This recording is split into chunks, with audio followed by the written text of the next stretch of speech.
Olá, sejam bem-vindos, sejam bem-vindas. Estamos iniciando o programa Descobrindo o Espiritismo pelo canal do YouTube da USE Intermunicipal de Ourinhos. E convidamos você a adentrar um pouquinho no conhecimento sobre o Espiritismo. O programa sempre trata de conteúdos da doutrina espírita com base no Livro dos Espíritos, no Evangelho de Jesus, seus exemplos e seus ensinos. A USE Intermunicipal de Ourinhos, órgão da Unidade da União das Sociedades Espíritas do Estado de São Paulo, é responsável pela condução deste programa. Eu sou a Larissa Poma e hoje, para me ajudar a abordar o tema da reforma íntima, eu tenho aqui a nossa convidada, que é uma colaboradora do Movimento Espírita, a Cidinha Casagrande. Olá, Cidinha! Oi, Larissa, como vai? Bom estarmos aqui, né, juntas. E agora você no novo papel hoje, né? Muito bom. Com certeza, é sempre uma alegria a gente falar da nossa doutrina, né, Cidinha? Isso E mesmo. esse tema que a gente fala sempre na doutrina, né? A gente não sabe se as pessoas que estão de fora do espiritismo sabem, estão familiarizadas com esse termo. Então hoje nós vamos falar um pouquinho dele, com a sua ajuda, é claro. Então vamos lá. Reforma íntima, o tema dessa noite. Como que as pessoas podem entender, Cidinha, o que é reforma íntima?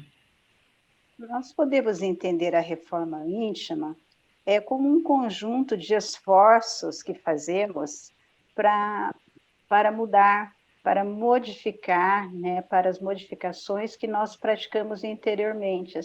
São os esforços que a gente faz para mudar o comportamento, para se tornar melhor, digamos assim. A reforma íntima seria dentro disso.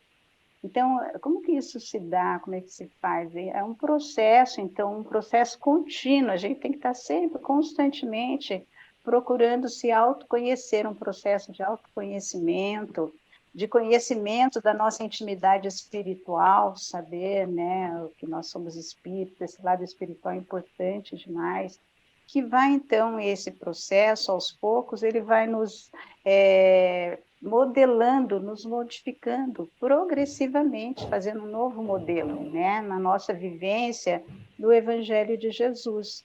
Isso em todos os sentidos da nossa existência. Então, as pessoas falam, mas é bom fazer isso? É bom, porque a gente vai se melhorando, né? O objetivo é esse.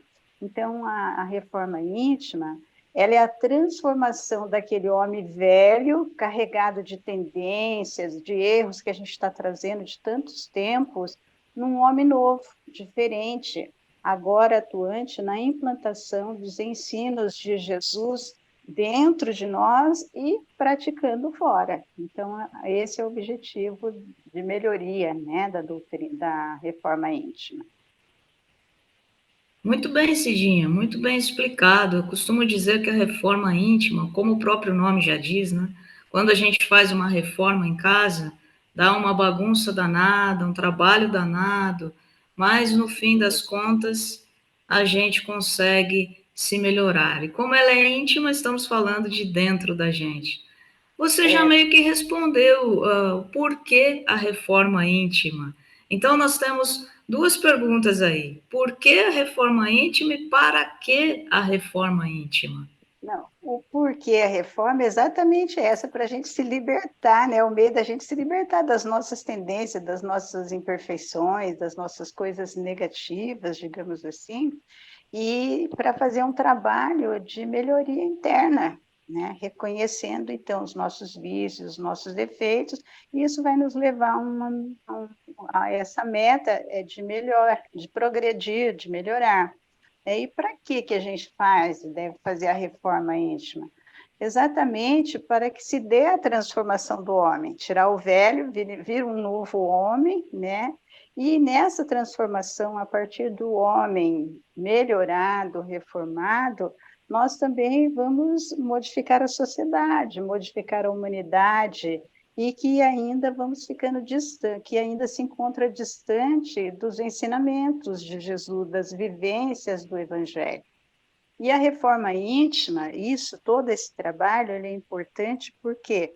porque nos auxilia, né, a termos mais equilíbrio, uma saúde física melhor, uma saúde emocional, uma saúde mental melhor, porque quando a gente vai se conhecendo, reconhecendo as nossas imperfeições, fazendo um trabalho de melhoria, de modificações, de modificar pensamentos, atitudes, comportamentos, né, onde quer que nós estejamos, isso vai nos auxiliar a ser mais equilibrado, ter mais calma, né, na nossa vida. Então, tudo isso é necessário, esse equilíbrio, para que a gente possa enfrentar as nossas dificuldades e obstáculos que a vida nos apresenta. Quem é que não os tem? Né? Todos nós os temos. Então, se conhecendo mais, tendo essa visão melhorada, nós teremos melhores condições de enfrentamento, né, das nossas dificuldades. Então, o esforço pessoal para a mudança, ele reduz também a dependência das pessoas na utilização do passe, por exemplo. Né? Porque o passe, a gente sabe que ele, a princípio, é uma doação de energias psíquicas e espirituais que nos auxilia na recomposição, né, mental, emocional, física. E se nós já vamos conquistando isso com o nosso esforço, com a nossa mudança, nós não vamos ter tanta necessidade disso, né? Porque nós vamos nos equilibrando mais. Muito interessante você colocar essa questão da dependência dos passes. Muitas vezes a gente pensa assim, mas eu vou fazer a reforma íntima, dá trabalho, o passe é mais fácil, eu vou até a casa espírita, recebo aquele passe, já me sinto melhor. E não percebemos que a reforma íntima começa justamente nas leituras que fazemos, nas palestras que ouvimos. E tem gente que muitas vezes pergunta: onde fazer a reforma íntima? Como o Né? próprio nome já diz, nós sabemos onde que nós devemos fazer essa reforma íntima. Isso, E onde se dentro de... reflete tudo isso, Cidinha? Quando a gente faz a reforma íntima, onde se reflete? Então, essa reforma, a gente já sabe, tem que ser dentro de nós, ela é interna, não é o outro, né? Porque às vezes a gente quer que o outro se modifique, que o outro seja diferente. A gente enxerga no outro e não enxerga o nosso, né? Mas então, essa modificação, esse trabalho é dentro de cada um de nós, né? Essas transformações que vão se operando no nosso íntimo, elas vão se refletir em todos os campos da nossa existência, começando dentro do nosso lar, no convívio com os familiares, no relacionamento. Se eu melhoro, né, eu vou ser uma pessoa melhor dentro de casa. Se antes eu era tão bravo, ficava irritado por qualquer coisa, muito intolerante, se eu vou modificando isso com o processo do autoconhecimento, eu vou me distanciando dessas ações, dessas reações minhas, me torno uma pessoa melhor. Em consequência, a convivência dentro do lar com os familiares também vão melhorar. Mas não é só dentro do lar, nós citamos o lar, o primeiro, porque é exatamente ali onde a gente não mantém muito o nosso verniz social, né? Porque lá fora a gente meio que mascara um pouco, dentro de casa a gente já solta os cachorros às vezes, né? Então começa dentro do lar. E saindo do lar, esse reflexo ele vai se dar lá no nosso trabalho, na convivência com os nossos colegas de trabalho, na convivência com o próximo, aonde quer que nós estejamos. Né? Então, é por isso que é importante o quanto ela nos ajuda, porque nós faremos, assim, uma sociedade melhor. É por isso que a sociedade melhora, a humanidade melhora. Porque se cada um melhorar um pouco, nós vamos ter um local melhor, né, para viver.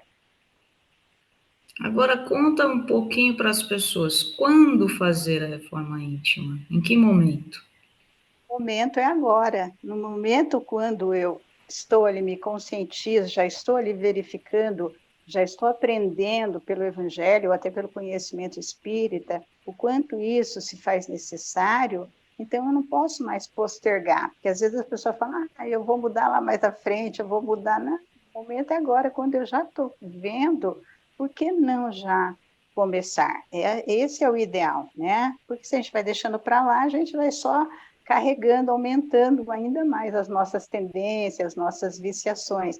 E a gente não deve desperdiçar as oportunidades que a vida nos dá, né? Cada dia na vida é precioso.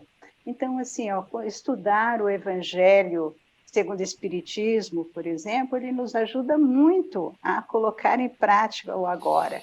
Isso a gente tem percebido, como trabalhadora no Centro Espírita, o quanto a leitura do Evangelho segundo o Espiritismo auxilia nessa transformação moral, né? Porque a gente tem visto, feito um trabalho de doação do Evangelho, de indicar capítulos, ó, começa por aqui, vai indo, e as pessoas depois voltam e colocam, aí eu estou lendo, tá mesmo, e a gente percebe a modificação da pessoa. Por quê? Porque ela introduz, né, a leitura do Evangelho segundo o Espiritismo, procurando entender, nós vamos estar introjetando conhecimentos, esclarecimentos para a nossa mente, e que, quando necessário, se a gente vai criando o hábito, nós vamos aprendendo, e aquilo é uma bagagem de conhecimento que vai nos auxiliando nos momentos que a gente precisa, porque a gente já vai fugindo da ignorância, digamos assim. Então, é por isso que o Evangelho, segundo o Espiritismo, ele é muito produtivo no auxílio, porque ele trabalha o conteúdo moral, né, que é exatamente onde nós temos as maiores imperfeições, as nossas dificuldades.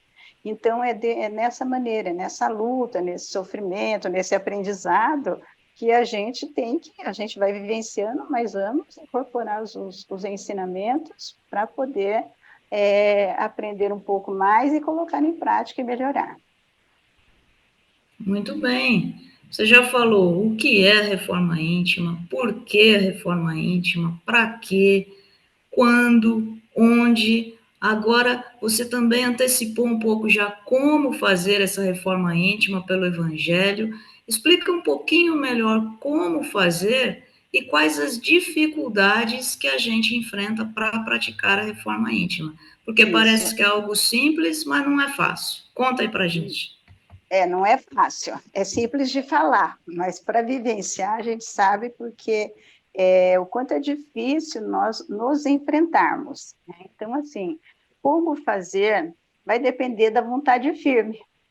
Se eu não tiver uma vontade firme, eu reconheço, já percebo que há uma necessidade de modificação para melhoria, se eu não tiver uma vontade firme, eu não consigo levar adiante, né? Por quê?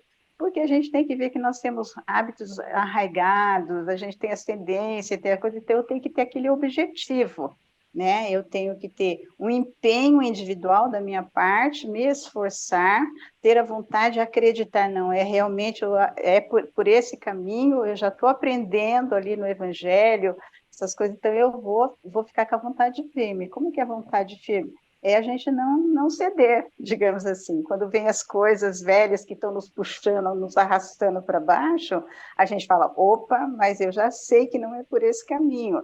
A gente cai, até eu costumo dizer, pode cair de vez em quando, mas não vou ficar lá embaixo, não, vamos voltar para cima, vamos ficar firme. Por quê? Porque assim nós estaremos implantando um novo hábito, né? Que a nossa mente, nosso cérebro aprende.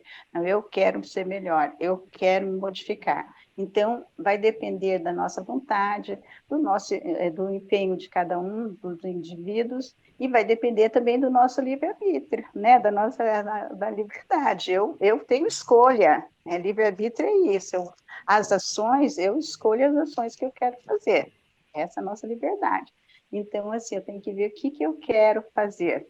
Isso é importante, né? Então, quando essa conscientização, quando nós vamos tendo essa conscientização, vai ficando melhor. Daí a gente vai aos poucos, a cada dia, o seu dia, mas se empenhando, se esforçando para poder fazer essa reforma.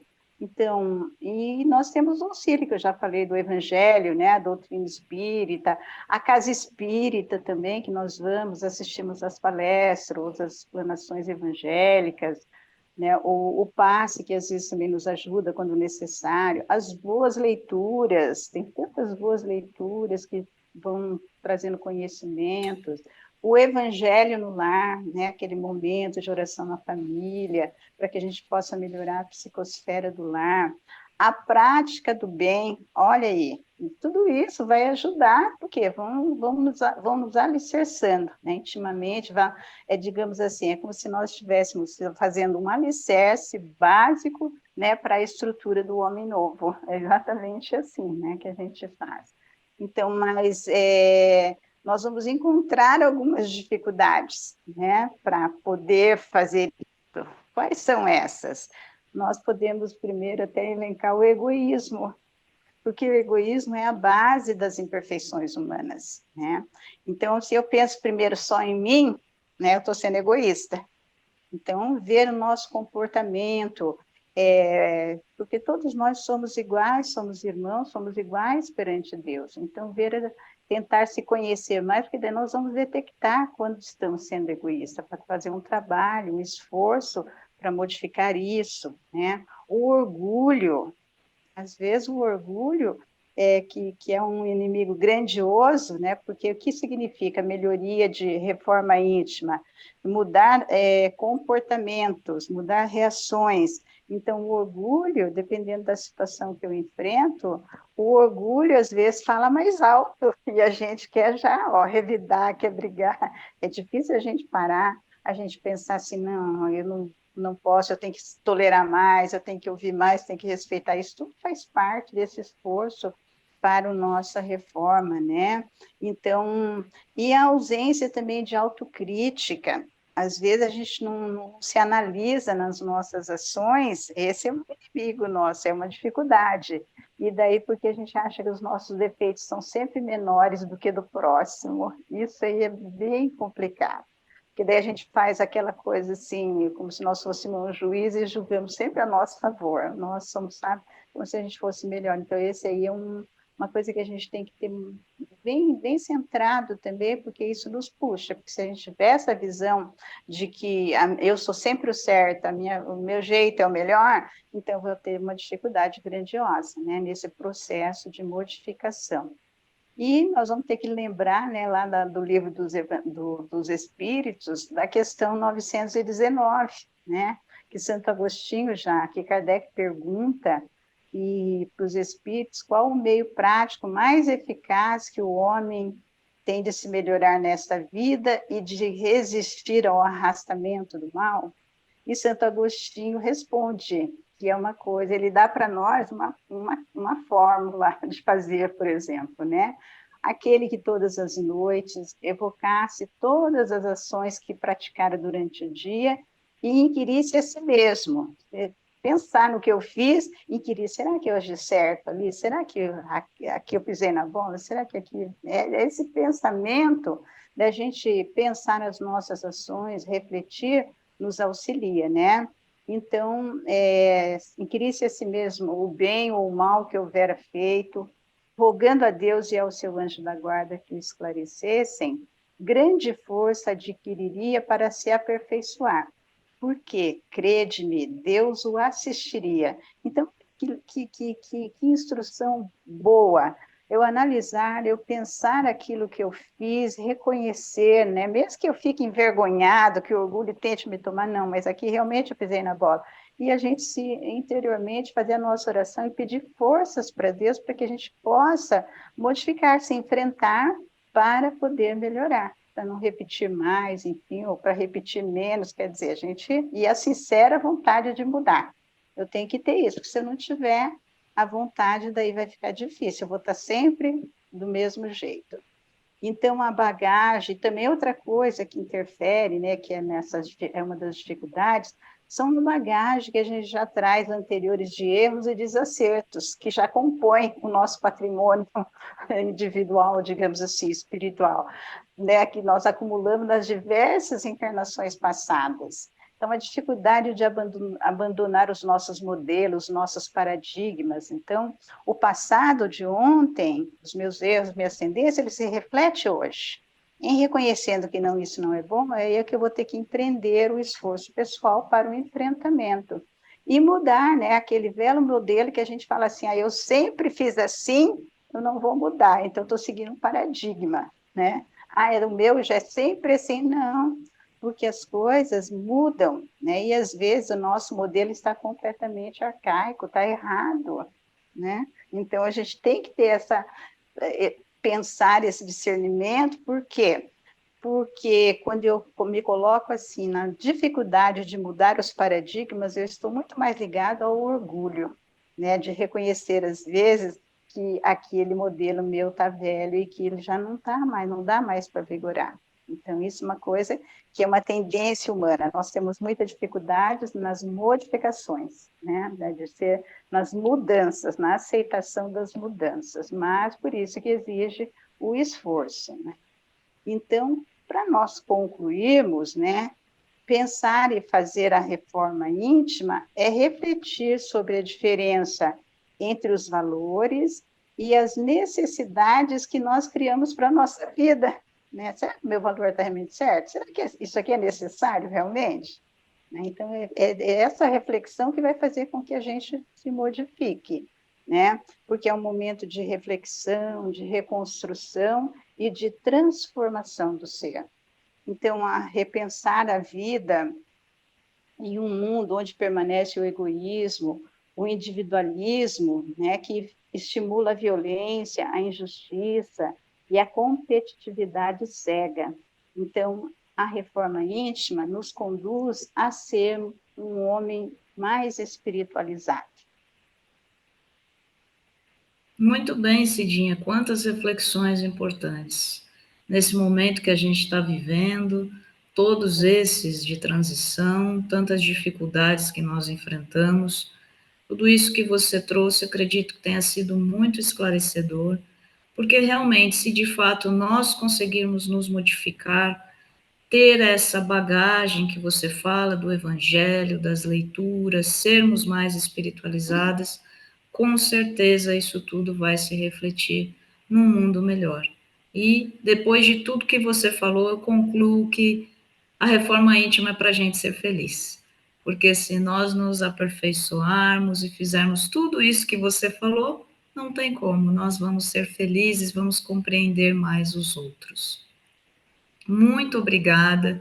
Chegamos ao encerramento do nosso programa Descobrindo o Espiritismo. Agradeço a todos que participaram, que assistiram. Agradeço a Cidinha mais uma vez por aceitar esse convite de compartilhar conosco tanto conhecimento. Foi um grande prazer estar com vocês. Nós desejamos que as bênçãos de Jesus estejam sempre em todos os corações. Desejamos muita paz hoje e sempre. Até o próximo programa.